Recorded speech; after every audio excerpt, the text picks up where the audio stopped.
Hello readers, I'm Amy and today I am recommending books to horror movie villains. For a hot minute there, I considered doing some of like the classic horror movie villains, but I haven't seen a lot of those classics yet, or some of those classics don't seem like the type of movie that I would really enjoy, so I went ahead and just stuck with villains from horror movies that I've watched, and villains that I'm familiar with, and villains that on some level I kind of like. So just a quick kind of bit of prep work here. There will be some spoilers for these horror movies. If you have something like Jeepers Creepers where you already know who the villain is, then like you'll be fine. But then you have a movie like The Faculty where I'm going to talk about who ends up being the villain in order to recommend the book. As for my taste in horror movies, according to my husband at least, I tend to really love the 80s and 90s creature features, particularly. In general, I tend to be more of an older horror movie person because they're just not as scary to me as the new ones because of the filming and the technology of the time. When it comes to new movies, I prefer some fun slashers like You're Next or Ready or Not. Ready or Not was so good. So anyways, I'm going to go through a list of some favorite villains or some villains from some favorite horror movies of mine, and I am going to be recommending to them what they should read. So once again, just a warning, the movies that I mentioned, there will be some spoilers as to who the villains are. So we're going to start out with what was originally my favorite horror movie because it was not one of the first horror movies that I watched, but it was when I was starting to kind of find my niche with horror movies, and that would be Scream. I love the Scream franchise. Fourth movie is probably my least favorite because I think they ended up having the wrong person do the murder. Like, I think it should have been someone else, but regardless, Ghostface is not one single person. Ghostface is many people, but is just known as the singular Ghostface. And I have one book recommendation for all of the multiple ghost faces, and that is going to be The Final Girl Support Group. So this is Grady Hendrix's new release, and when I was reading this, I actually understood a lot of the references because I've seen the Scream movies, so I understood what he was talking about when he referenced the Stab movies in here, and this whole book is a joke on slasher movies. The chapter titles are like The Final Girl Support Group, The Final Girl Support Group 2, The Final Girl Support Group, The Final Girl, or something like that. So basically, this is a meta recommendation for a meta movie. If you're familiar with the Scream franchise, you know that they're not necessarily supposed to be that scary. They're more making fun of slasher movies in general, and this book is making fun of slasher movies.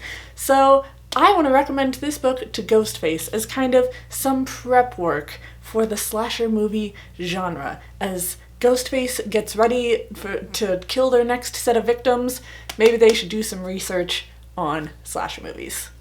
Next up, we have Freddy Krueger. So, Nightmare on Elm Street isn't one of my favorite horror movies. I didn't dislike it. I didn't love it. It was fine.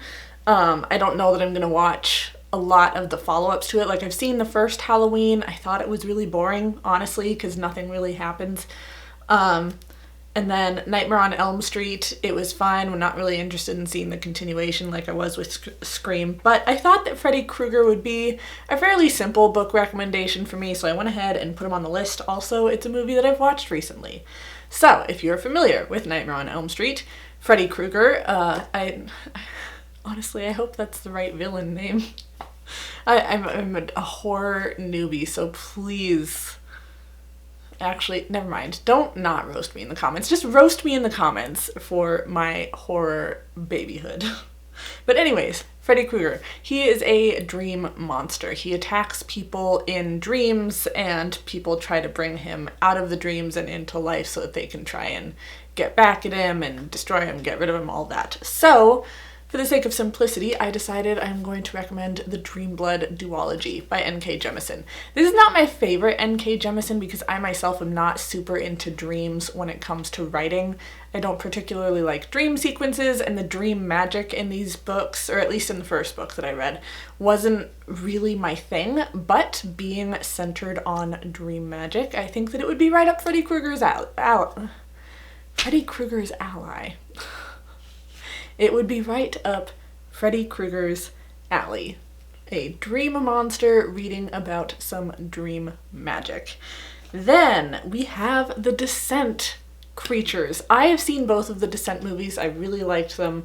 If you didn't know this already, I'm kind of assuming that people watching this are going to be like me, where they're like baby horror movie watchers, but regardless, I've seen both of them. The first movie has an alternate ending. It is awful and makes no sense for the second movie, but regardless, I've seen both movies, and I would like to recommend some books to the Descent creatures in general, since there's more than one of them, and that would be the Lord of the Rings trilogy. Again, this isn't a set of books that I particularly liked, but I do think that it's a set of books that these creatures would enjoy. If they had a collective name, I don't remember what it was. I don't look half of this stuff up before I actually start filming. I just kind of get into it. So here we are.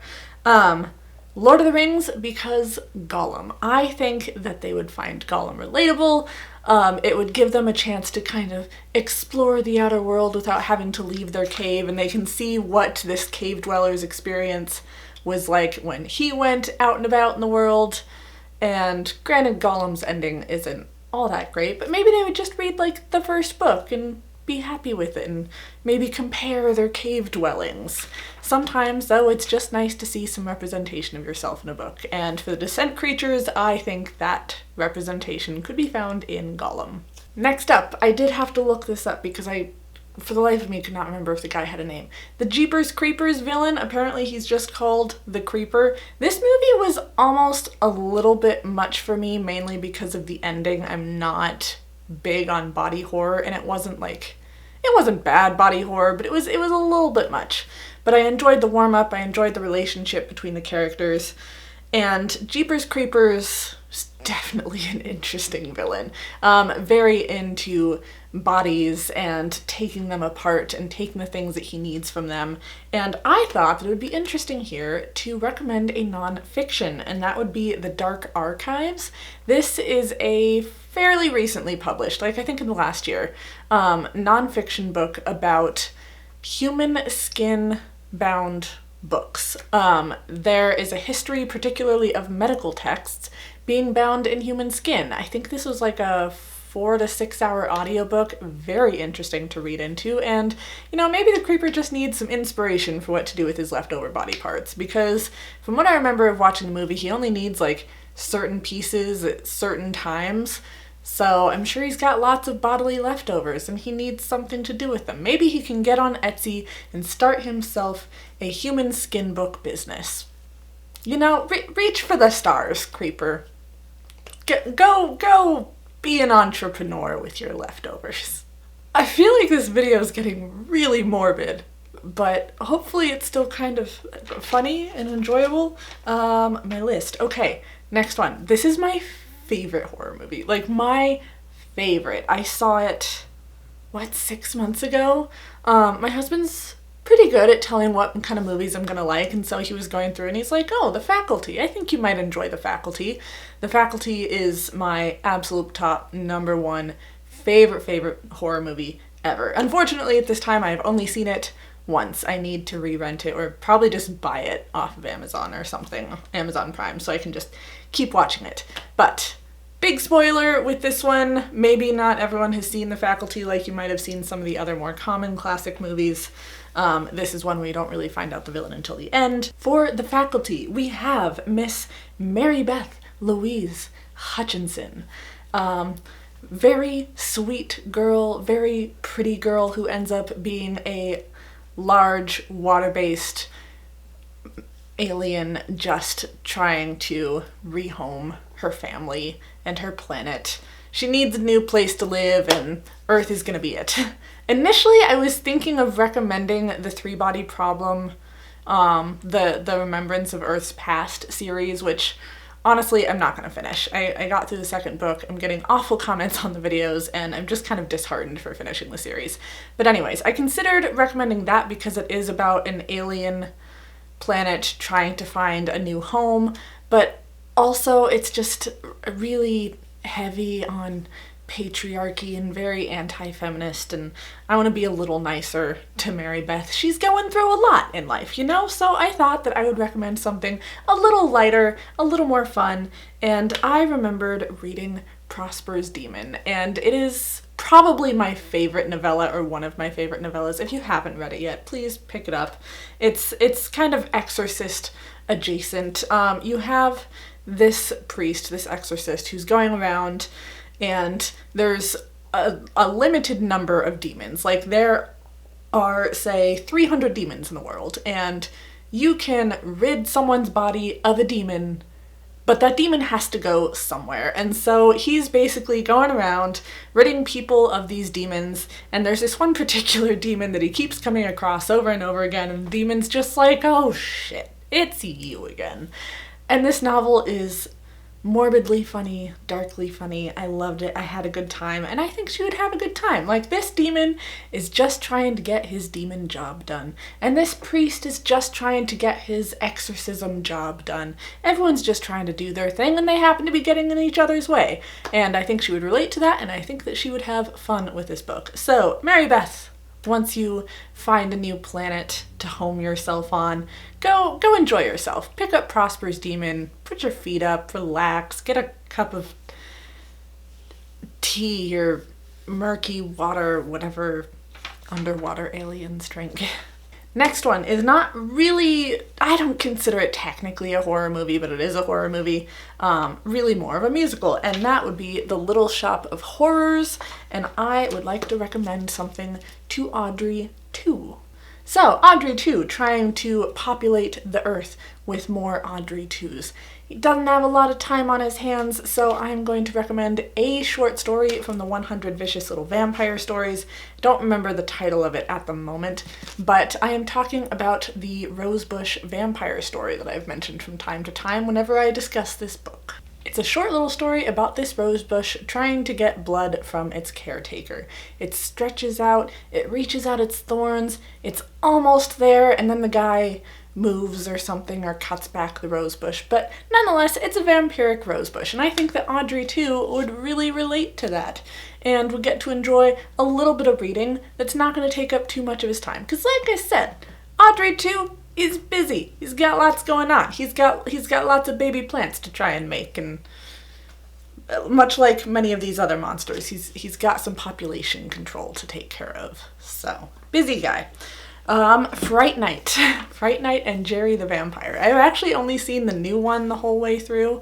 I haven't seen the original the whole way through, but I've seen bits and pieces of it. I think it's fun when you get those really old school vampire masks, like in Buffy or something. They're fun. Fright Night, I had to recommend Jerry read something from my vampire shelf, which is a little bit off camera. It's down here. But I decided I would go ahead and recommend Salem's Lot. You've heard me talk about this recently, I'm sure, or in some older Halloween-ish videos. I didn't love this because it was too close to Dracula, and at the time I wasn't really thinking of it as more of a Dracula retelling. But you've got some vampires, you've got some of Stephen King's classic, like, town group psychology going on. Again, I think that Jerry would really relate to parts of this book. I think he would like Stephen King's work in general. Salem's Lot is a classic vampire tale, of course. I really need to reread this because I feel like I don't have that much to say since I don't remember a ton about this book. But regardless, Jerry, pick up a book whenever you're between victims. Next up is, maybe it's a movie that a lot of horror fans haven't seen, or maybe more of you have seen it than I thought, but I'm just hanging out at my house one day, and I walk over into the living room and sit down with Chris, and he's watching this movie, and so many things about this movie. You've got these teenagers who are in this furniture store in the mall after it closes, and they're just hanging out, as one does after a mall closes, and they're making out and eventually having sex in front of one another, and then they end up dying from robots. So that's all highly improbable, but regardless, I actually kind of liked this movie, and if you're not familiar with what I'm talking about, I am talking about Chopping Mall. I believe this is an 80s movie, and it's just one of those it's bad in a funny way, not necessarily bad in a bad way. Like, I can see Mystery Science Theater having a good time with this, although I guess Mystery Science Theater, those are actually pretty bad movies. And this is a pretty bad movie, but I had a good time with this bad movie. Regardless, the security guards have been replaced with robots, and so decided I'd recommend a robot book. The robots from Chopping Mall, I think they should pick up I, Robot.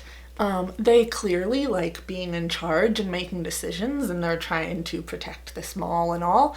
And I, Robot in particular, out of Asimov's robot series, I think they would have a good time with. It's basically this series of stories where you're seeing robots through time as they get increasingly more complex, increasingly more capable, and it's kind of exploring the 3 laws of robotics. I don't remember what those laws are. They would have a little trouble with the laws because you're not supposed to hurt human beings, but also this book kind of shows how to get around those laws because Isaac Asimov liked to challenge himself. So, robots, Chopping Mall, pick up some iRobot. You'd have a good time. Very last one is not really a movie that I would expect to like. I'm not usually a spiritual or ghost horror type of person, but I actually really enjoyed Poltergeist. Again, I think because it's an older movie, it doesn't really freak me out as much. So the Poltergeist in Poltergeist, I'm gonna go ahead and recommend Ring. I don't know what it is, but it feels like the right book recommendation. You've got this poltergeist who's kind of taken over this house and is taking over this family and wreaking havoc and taking people away. And in Ring, you have this mysterious force that is threatening to kill people if they don't do what it wants them to do in a certain period of time. And this book reminded me of that movie and vice versa, for whatever reason. For the record, if you're thinking of the horror movie Ring, I can't watch that movie. It's not really my thing. It's a little too much. But that movie was a book first, and it was based off of this book series by this Japanese author. I do not recommend reading the rest of the series. It is very gross in very physical, sexist ways, and I just don't recommend finishing the series. But book 1 was really good, and it had that kind of ghostly aspect to it, and I think Poltergeist would have a good time with this book. So that is gonna be it for my book recommendations for horror movie villains. Down below, what are some of your favorite horror movies? Do you have a particular style of horror movie that you end up feeling drawn to, like me with my 90s creature feature films? If you have a favorite villain that you would like to recommend a book to, who is that villain? What book do you recommend? Please like, subscribe, be my friend on social media. I will see all of you in my next video. Bye, friends.